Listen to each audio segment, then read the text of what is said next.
Salut à tous, c'est Planck de la chaîne, bienvenue sur cette vidéo qui aujourd'hui va parler de compensation, voire surcompensation, un concept qui a été pas mal développé à l'époque par Adler de mémoire et il avait beaucoup mis en avant la compensation par rapport au sentiment d'infériorité puis la surcompensation par rapport au complexe d'infériorité.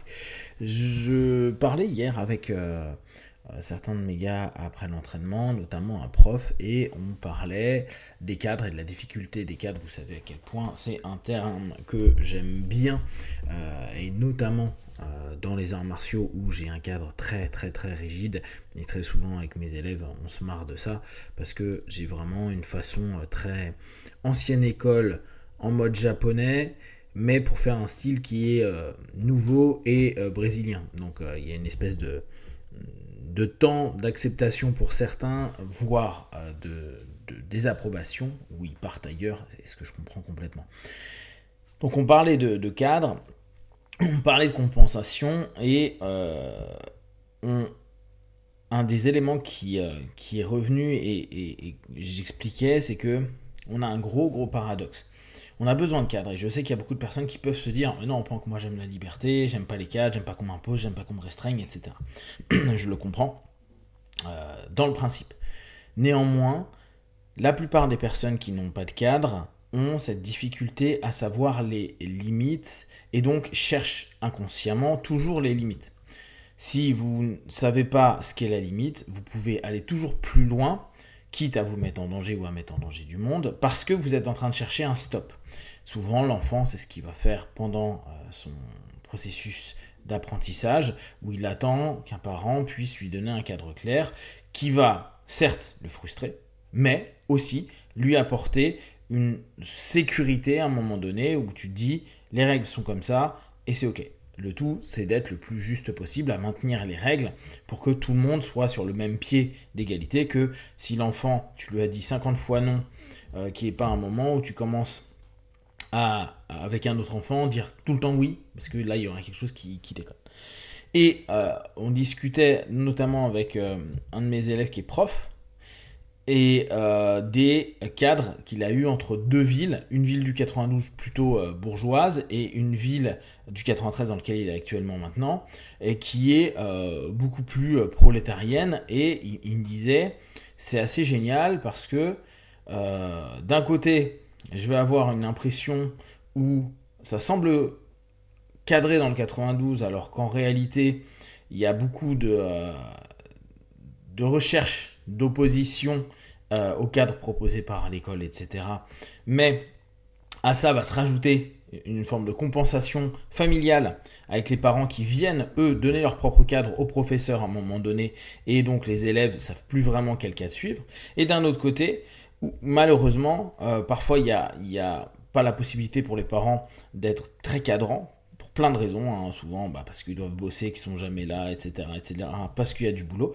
Donc c'est un manque de cadre, et là c'est au prof qui a, entre guillemets, toute puissance sur la notion de cadre en cours.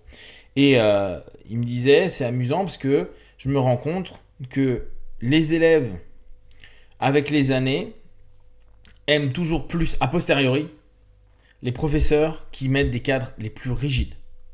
Et il dit, la seule fois que je suis pas dans les tops des profs appréciés, c'est qu'il y a des mecs qui font encore plus rigides que moi, qui ont des règles encore plus strictes.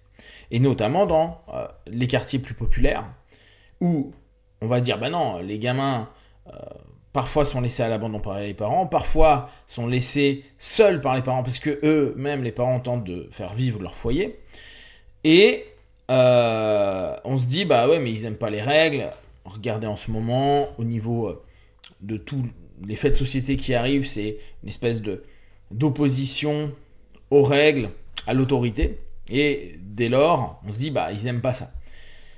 Paradoxalement, c'est comme tous les gamins. Ils ont besoin de règles.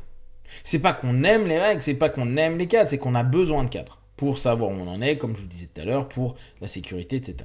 Et je lui faisais remarquer une chose qui était assez fréquente dans les quartiers populaires, qui est les trafics de drogue, ou les trafics en bande. Ça peut être drogue, ça peut être armes, ça peut être malheureusement réseau de prostitution, etc., etc. Et je leur disais, mais vous dites constamment, voilà, vous, là en l'occurrence c'était pas mes interlocuteurs, mais il y a régulièrement au niveau des informations, au niveau des actualités, au niveau des échanges que tu peux avoir, cette notion à dire les gamins actuellement détestent le cadre. Alors on sait, hein, les tablettes, les téléphones, les écrans de façon générale, ça crée un problème par rapport à la gestion de la frustration et à la capacité de gérer des cadres. On le sait, hein, il y a des problèmes neuro à ce niveau-là qui se développent. Et paradoxalement, ces mêmes gamins qui disent j'en ai ras-le-bol de l'école, je laisse tout tomber, j'en ai ras-le-bol des systèmes, que ce soit le système social, que ce soit la société de façon générale, et je vais rentrer dans un gang, je vais rentrer dans un groupe, je vais rentrer dans une mafia, je vais rentrer, qu'importe le mot qui va être utilisé, hein, pour vendre, pour trafiquer. Ouais, sauf que prenez bien attention que du chauffeur à gros dealer, les mecs sont carrés. S'ils ne sont pas carrés, ils peuvent avoir des réprimandes, voire se faire tuer, voire leur famille se faire tirer dessus aussi. En somme, ces jeunes qu'on dit à longueur de temps, ouais mais ils supportent pas le cadre, ils sont nuls pour le cadre, ils savent pas se discipliner, c'est les gamins, ils sont à l'heure au point de deal, en train d'attendre, de livrer, d'aller reprendre ou d'appeler les personnes qu'il faut pour reprendre du stock, et ainsi de suite. Tout le monde est hyper carré. Et s'ils ne le sont pas, il y a des sanctions qui sont tellement dangereuses physiquement que la plupart vont le faire. Et comme on disait, quand tu es rentré là-dedans, le problème, c'est que tu n'as pas une rupture conventionnelle de contrat. Et ce qui amène à cette notion où on voit bien que c'est une compensation, une surcompensation, on n'a pas eu du tout de cadre, on se retrouve dans un élément qui est ultra cadré, ultra militaire, ultra imposé, ultra peu libre. Parce que même, et ça vous pouvez le lire, le regarder, quand il y a des anciens qui disent, ils ont fait leur peine ou autre, ils disent, le problème c'est que j'avais plein d'argent mais je ne pouvais pas le dépenser, en tout cas en France, parce que je devais soit m'occuper que ça continue à rouler pour gagner au moins toujours d'argent et toujours payer mes fournisseurs, et derrière, même si je pouvais aller m'acheter une belle montre et parfois une belle voiture, etc., je restais le 3/4 du temps dans le quartier. D'ailleurs, regardez le principe, c'est que il y a beaucoup d'argent sur des points de deal, il y a des points de deal qui font plusieurs dizaines de milliers d'euros par jour, et pour autant, les gars, ils restent dans le quartier qu'ils estiment eux-mêmes être un taudis. Donc il n'y a aucune liberté. Et eux-mêmes donc se retrouvent dans un cadre, au travers d'un cadre de travail, qui est un vrai cadre de travail, mais illégal, qui à ce moment-là ne convient pas, avec l'impossibilité de partir, ou très peu de possibilités de partir, de s'extraire d'eux. C'est-à-dire que à partir du moment où ils ont accepté, ils sont dans un cadre jusqu'à quasiment la fin de leur vie, qui malheureusement pour certains gangs finissent facilement avant 30 ans. Et c'est là où on se dit, ouais, donc c'est une connerie de dire les jeunes, et là je prends les quartiers populaires, mais je vais généraliser, et on n'arrive pas à leur mettre des cadres. Au contraire, ils cherchent des cadres. Mais ils ne se rendent même pas compte que c'est des cadres. Ils vont peut-être être contre une réactance par rapport à une société, mais pour autant, ils ont besoin de ce cadre-là. Donc, pour résumer, il y a des éléments qui sont assez importants à prendre en compte, qui sont, on a besoin de cadres. Et même les personnes qui vont avoir des attitudes anti-système vont recréer des cadres parfois bien pires que ce que le système va leur imposer. Et là, je vous donnais le cadre de la délinquance, des deals, etc. Mais on va voir aussi ça dans des sociétés et des groupes alternatifs qui vont, au bout du compte, dans un premier temps, dire que tout le monde est libre et qu'au fur et à mesure, chacun va avoir ses tâches et va avoir ses devoirs pour la communauté.